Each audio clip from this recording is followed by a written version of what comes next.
Welcome to Woke Minds with the Wizard of LA. My name's Cenzi, and I'm a wizard. I'd like to start out with an explanation of the mission of this podcast, why I decided to do it, and what its statement is. Ultimately, this podcast exists to share the knowledge, find the beauty, and create the art of consciousness manifested reality through living in fulfillment of the true will. Along the way, I share experiences from my life, as well as conversations with my friends and fellow artists. My goal is to provide the audience with a unique set of tools and insights to help achieve freedom and empowerment through greater levels of awareness and self-realization. In addition, I hope to entertain you and leave you with something of value. The disclaimer. The opinions shared and discussed by myself or my guests are purely their own. This includes any entities I speak for along the way, including any conversations with myself acting as a spiritual medium. This podcast deals with mature subject matter and occulted, meaning hidden, knowledge. The paradigm or worldview of the host and some of the guests is steeped in the framework of magic and mysticism. Magic, spelled with a K, is different than the stage magic of an illusionist that is commonly known. Magic with a K is most often defined as the science and art of causing change to occur in conformity with will. Or stated another way, the mixture of ritual, art, and prayer. The nature of mystical and magical experiences can be quite subjective, though this is not the same as saying they are not real. Here's why. When you consider the nature of your reality, you consider everything from a subjective point of view, meaning an interpretation that is made through your own experience. The alternative would be an objective point of view, which would be a universalism. It's something that is existing independent of yourself and whatever view you hold of reality. Now, whether or not such a thing exists is a philosophical question that's existed for some time, and everyone may have their own opinions.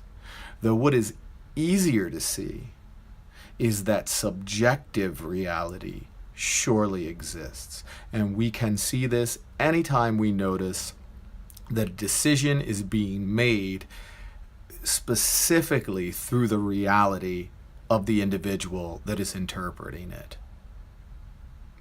Any situation where you've had a discussion with someone and their interpretation of the events was completely different than your own, it is in the nature of the subjective realities as to how they were interpreted. And in many cases, there is no right or wrong. They are simply different methods of processing. Just the same way there are different systems to train the mind and the body. There are different ways to drive a car or lift weights or play music. And at the point that we can unhinge ourselves from a specific kind of judgment value, we open ourselves up to new possibilities, new models of thinking, and therefore new realities. Oftentimes, with the intuitive, there is a feeling, a sense or presence or knowledge that is internal that allows them to access something that changes the course of events with foreknowledge. There are stories abound of people skipping that airplane flight, and then it happens to crash. Or having an intuition and calling a relative at just the same moment that something tragic has occurred. Things in highly emotional states are often very reactive to intuitive folks. And this intuition is a general thing.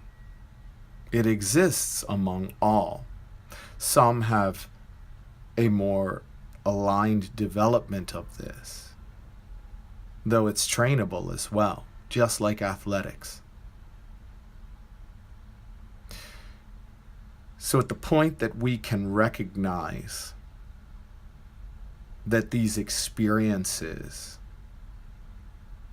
of a mystical nature, and mysticism we are defining as this union with source that is greater than a person or a physical reality. It is a type of communication or a knowing of the divine or a supreme intelligence or a force or the universe or whatever you want to call it. And it's very important that you realize that we are just speaking about models here. They are maps. They are the framework. They are not the thing. And this includes all words, because the word is a map and not the thing. And sometimes the maps line up and sometimes they do not. Though the most important takeaway here is that the map is not the territory. And when you're aware of that, you can allow yourself to explore freely. And all that being said, we don't have to agree. And I'm not here to convince anyone of anything. What I am here to do is to give you a rare glimpse into the life of a practitioner of these belief systems and ways of living. Many others who have experienced the things that myself and some of my friends have experienced have not ever considered going public with their stories. They believe that there's simply too much at stake for them to do so. I'm going to stand out here, though, and show this to you because I believe it is valuable. My intention is to help every one of you because I recognize you all as simply different versions of myself. It's all one tree to me. Know that what I am giving you is a gift. You are not obligated to accept it, though. Just know that it is offered to you as a gift. To those that like the gift, please enjoy. Tell others to come find me. Subscribe and listen so I can give it to them as well. To those that do not like the gift, simply leave it for another. All the best on your journey. May you find what is needed for yourself. There is no right or wrong here. Only what is right or wrong for you. To make this work, is what is right for me. Thank you, friends.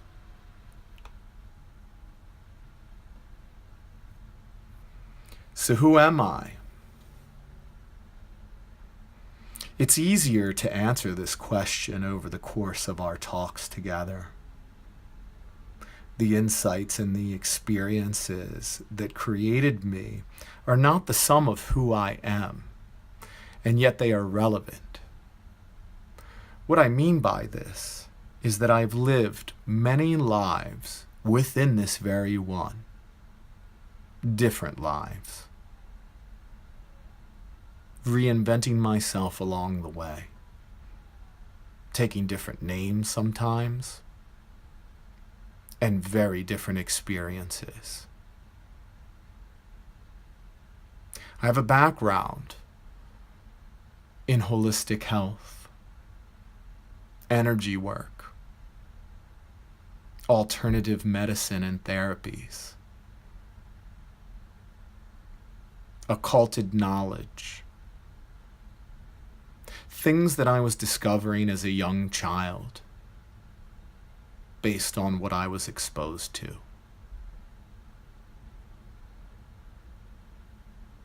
I carried these things with me, folding them into new versions of myself. Though I reached a point of spiritual attainment eventually, and I found myself seemingly enlightened. The Buddha on the mountaintop, literally, sitting in the Himalayas of northern India, fulfilled and yet not contented. Once I realized that through having all that, I had not completed my mission, which was to bring the fire back, the fire of knowledge, the light of illumination to others. That I was not nearly as useful being a Buddha on the mountain as I could be if I came back down and walked in the market.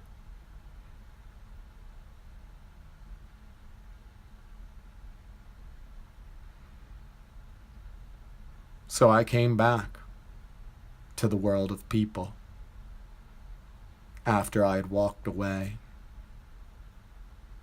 I had traveled the world by this point. I had met spiritual pilgrims, wisdom seekers, teachers, mystics. I learned what I could from them.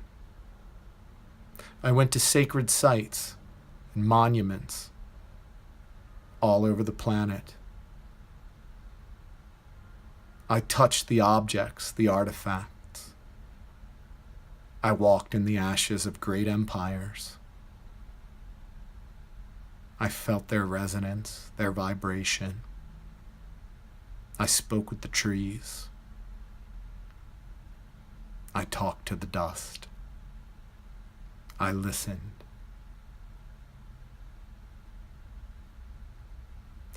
Throughout all of this,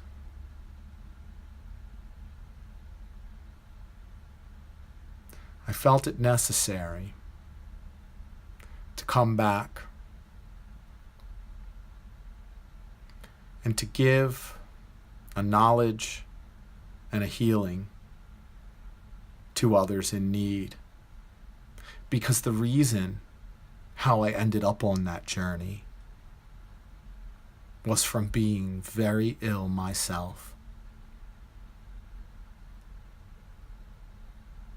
I was a wounded healer.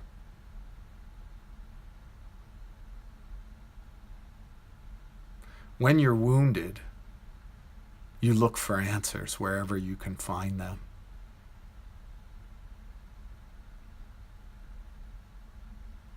You try to find ways to heal yourself. If you're in an extreme place of suffering, of turmoil, there's an agony of existence, and you look for anything to find relief. This is often the case in suicidal people. It's not that they don't want to live. It's simply that they want relief from their suffering. And death becomes a viable option for that. Just make the suffering and pain go away.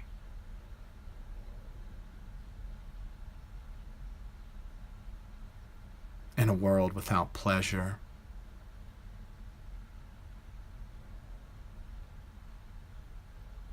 it's a comforting proposition. Up until the point where you realize there has to be a better way. And so you go and find it. And through the course of my life, I sought this knowledge to heal myself. And I sought it with an appetite unparalleled. The thing about it is, once you get on to learning about something, and you're truly invested, as your knowledge base grows, you become a bit of an expert on whatever the subject is, and others start to come to you for advice. What's more particular in this case is that working on the healing of others can often be a comforting distraction or relief from one's own problems. And this, I believe, is often why some of the best counselors that give the greatest advice often have the most wrecked and tragic lives.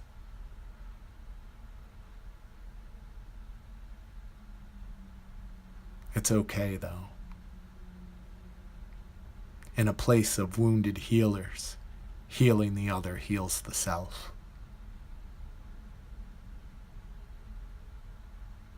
And that was my journey.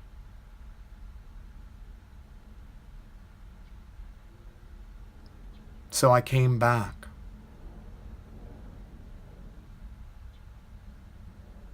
I thought I'd play it straight for a time. As straight as a weird mystic could. Open up an alternative health business focused on holistic aspects, mind, body, spirit, enhancement, and integration, energy work, meditation, exercise, good diet, looking like a beautiful little monk, prepackaged, ready to go. It didn't suit me so much.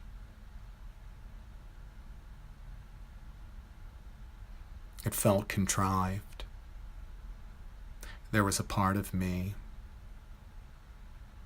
that was too much of a trickster and an artist to be denied.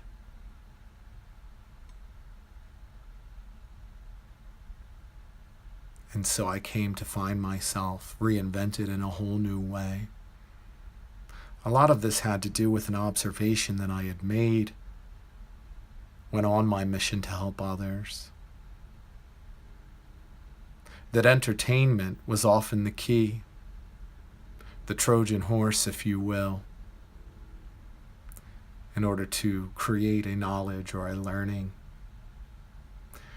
That oftentimes to deliver information straightforwardly was met with resistance or tuned out altogether. Of course, this was also in a time where I was interested in changing the opinions of others that had no impetus to change.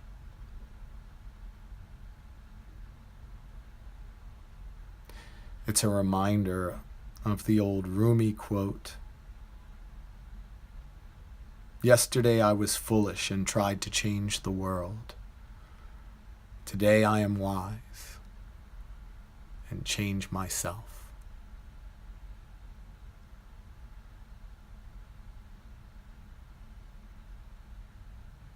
That's where it became of the utmost importance to me to live a life by example,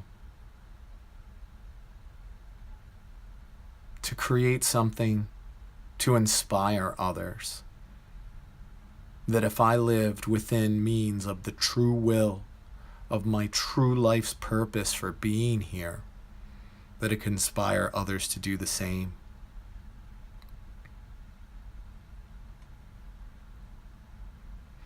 That if reality was made up of whatever the dominant viewpoint of a subjective point of view, that was not an indicator that it was necessarily correct. In fact, it is a logical fallacy that simply because something is appealing to the masses, that it is correct. And it is not proven to be true. What one needs to know is what is correct for oneself.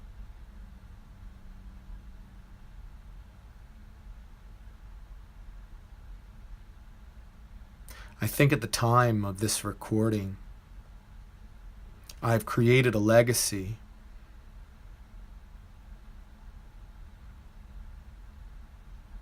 from my deeds on the streets of Los Angeles, all the way around the world. I think I have left something of value. And I can die now, knowing that I made a difference. Though that liberation and that knowledge allows me to easily have the courage to continue on to greater heights,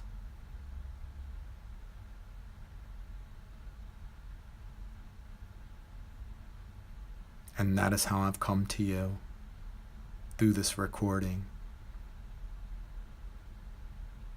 I accumulated many experiences that were very valuable in my growth and unfolding of consciousness.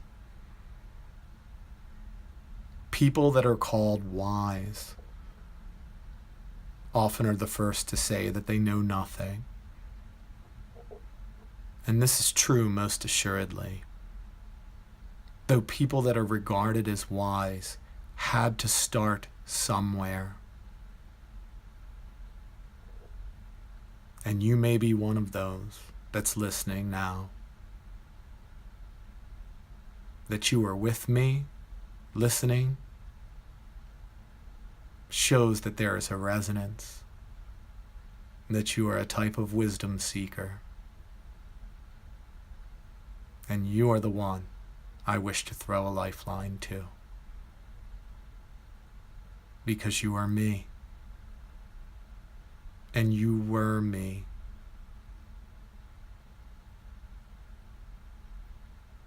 And there were many times I wished that I had someone like myself.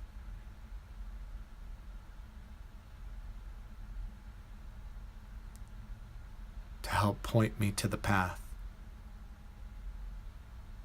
or elicit my true values,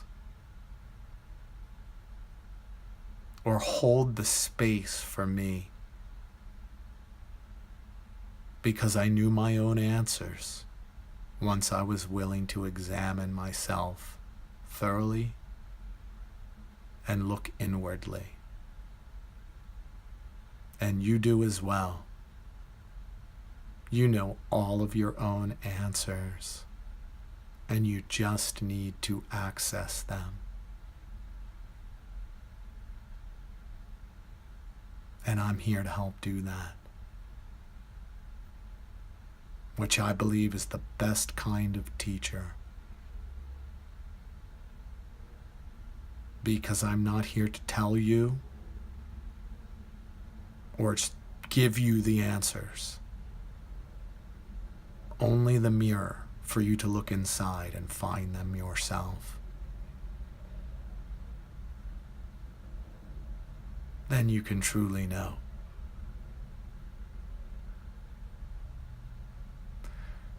As written above, the oracle to Apollo at Delphi, know thyself, and ye shall know the gods. Do you see what that is saying?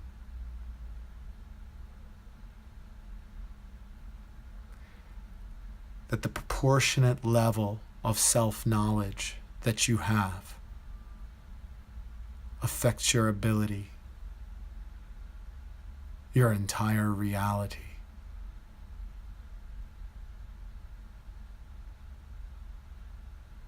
For what is a sadder sight than to see one with incredible potential that does not believe that it's possible to succeed?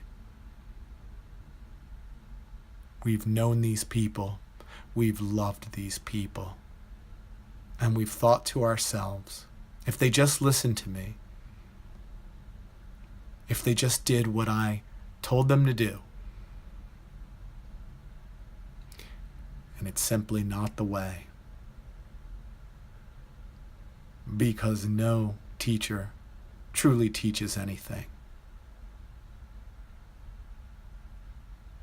The teacher is there for the student to teach themselves. And the teacher in turn. Because it takes a great teacher to be a great student, and vice versa. They are one and the same.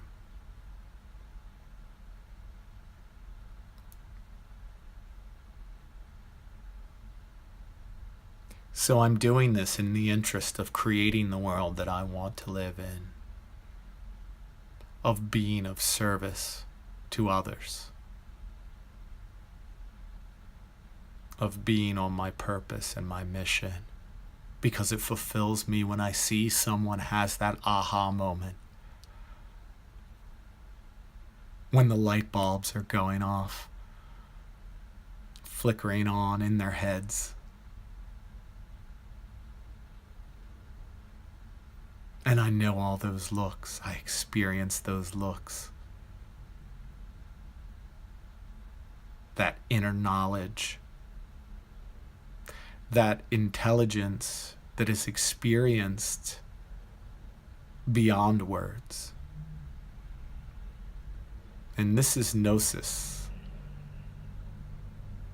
And you will hear me speak of it a great deal in these podcasts.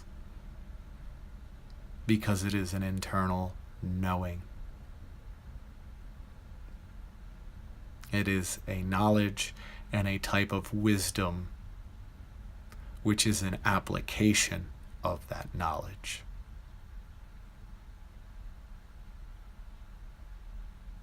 That is purely experiential. Like a bolt of lightning. Spontaneous enlightenment, samadhi,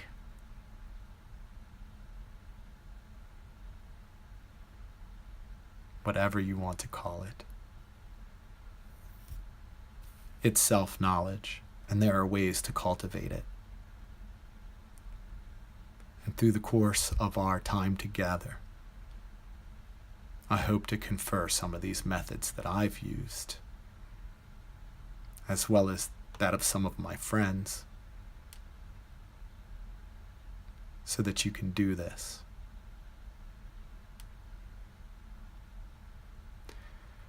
I'm starting where I'm starting. Right now, it's a phone sitting on a tripod. I'm talking through the speaker. There is no microphone. I know the production can increase, and that will be part of our journey as well, as we see where this leads us both. Though I believed it necessary to start right here, right now, today, with you, so we can both grow together. Because it is very much like Bruce Lee said, there are no limits. There are only plateaus.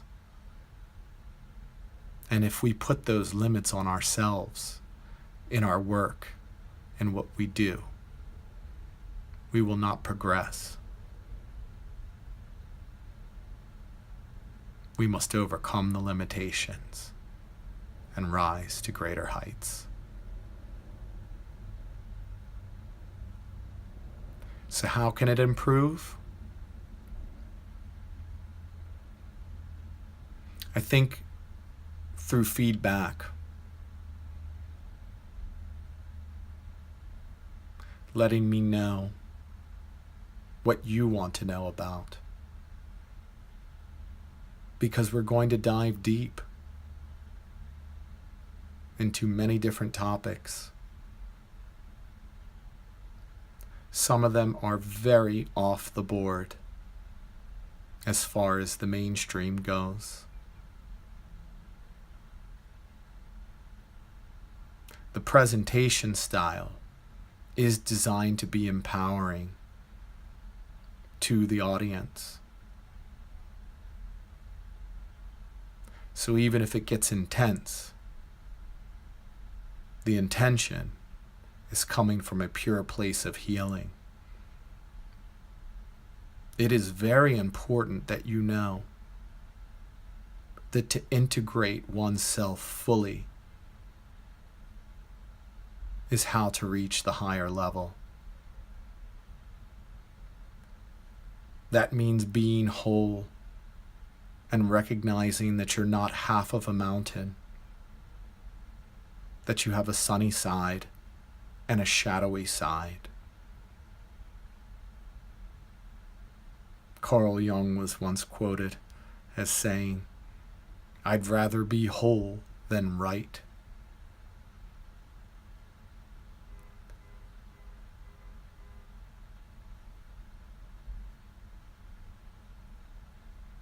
And a field of psychology sprung up based on the ideas of this psychoanalyst who studied with Sigmund Freud, who also happened to be an alchemist. We'll talk about alchemy later. It's important to the discussion. Because regardless of whatever label you want to use, to transform the self is the journey.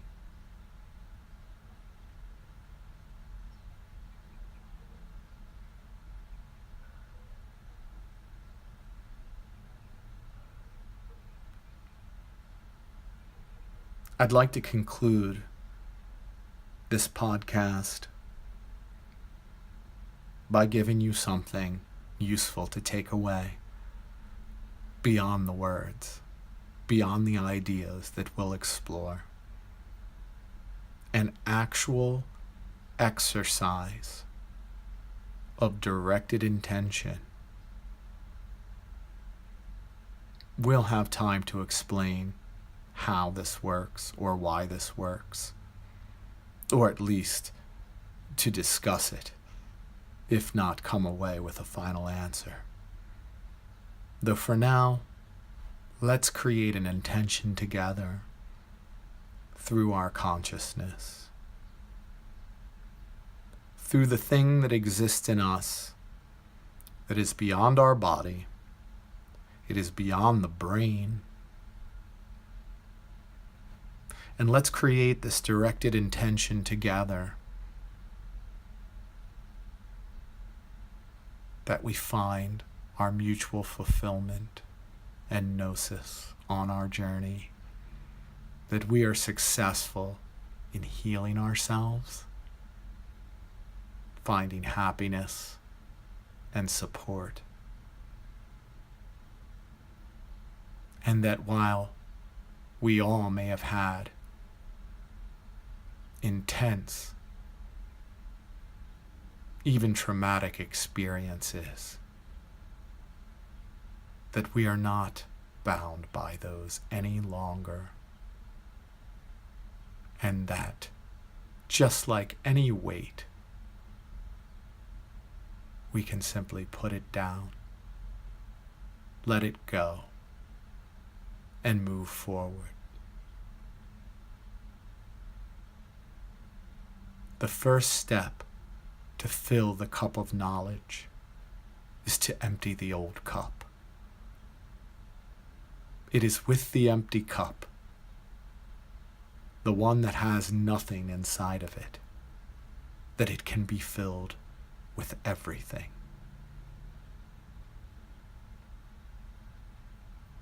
And that is our way here, emptying the cup. And with that, I give you woke minds with the Wizard of LA, signing off and reminding you to keep warm, sir.